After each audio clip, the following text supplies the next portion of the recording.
We've made our way out to Angaston Park, this stunning property here in the Barossa Valley in South Australia, to catch up with the man himself. He loves racing, doesn't matter whether it's thoroughbreds, harness racing or greyhound racing. Aaron, is that a fair statement? If you can race it, you love it? Yeah, born into the sport of racing. 2 days old, I went to my first race meeting, and I was probably destined to be in some form of racing then.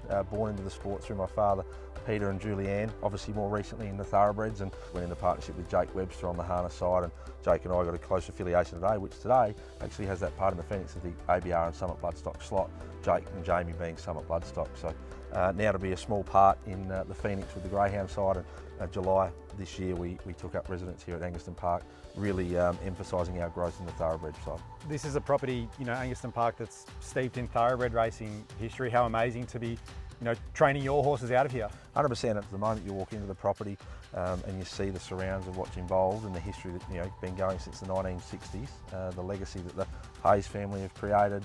Tony McAvoy more recently set his business and brand up around it, and we're just very indebted to the opportunity that presents itself here now to be training from a world-class property here in the Barossa and not having to leave home for it. For those that haven't been here, just take us through some of the facilities that you do have at your doorstep. Yeah, the beautiful property sits on 170 acres. Obviously the key features are the tracks themselves, 1,600 metres around, a grass track, and then we've got a pro ride all-weather that basically heavily inclined. That allows for great base fitness, obviously, in the horses. And when you go back to the Hayes era and McAvoy's, they had some champions of the sport, and there's been many champions come off this property, and hopefully we can create that next chapter and produce many of our own. A few cheeky greyhounds making their way around the property. That leads us into the Phoenix, mate. How did the opportunity come about to get involved in this incredible slot race? Yeah, the Phoenix being the world's richest greyhound race, I suppose it completes one little part of our puzzle in the slot racing venture. We started out with a slot in the Eureka, which we were fortunate enough to win the inaugural running 2 years ago in 2023, and that sort of really probably revolutionised that side of the business for us. And then more recently we were in the Nullarbor, which then got us a slot in the Sandgroper in WA.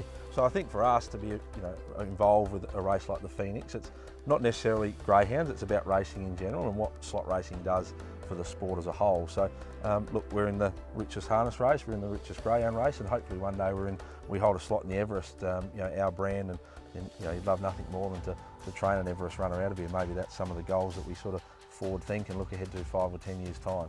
As you mentioned, you've won the world's richest harness race, or the richest slot race. Can you win the Phoenix? Talk to us about the dog that you've got running on your slot in Excavation. Yeah, we'll certainly take a very good chance in Excavation with James Thompson. He's one of the proven best, and I think the really good link, and someone said to me when going with Jason Thompson, he's for our terms, the Emma Stewart of harness racing. The synergy of that is Emma Stewart and Clayton Tonkin partner with us in this slot, as do Team Zav and obviously Summit Bloodstock, who I mentioned at the start. So this is a real harness racing or racing feel about the slot.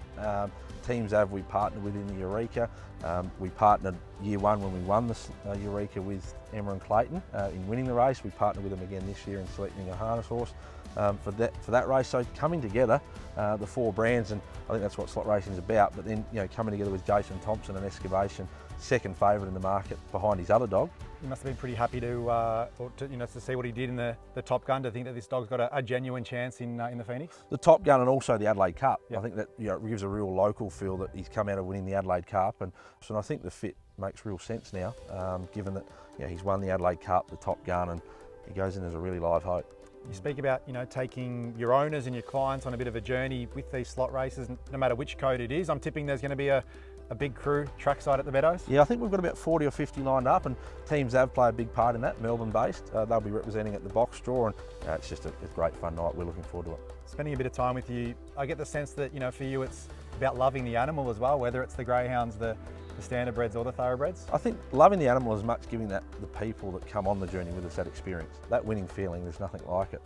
And I know the feeling of winning the Eureka. I think if you stop, if I could bottle that last 20 seconds when you go into the race as a complete outsider, that last 20 seconds, there's no feeling like it. And I think to bring people on that journey with us in these slot races like we do, look, if we won Saturday night at the Meadows, it'll be a wild feeling. Hopefully we're bottling that feeling again on the 21st of December. Mate, great to catch up. Good luck at the Meadows. Thank you, and thanks for coming out to our beautiful property here today.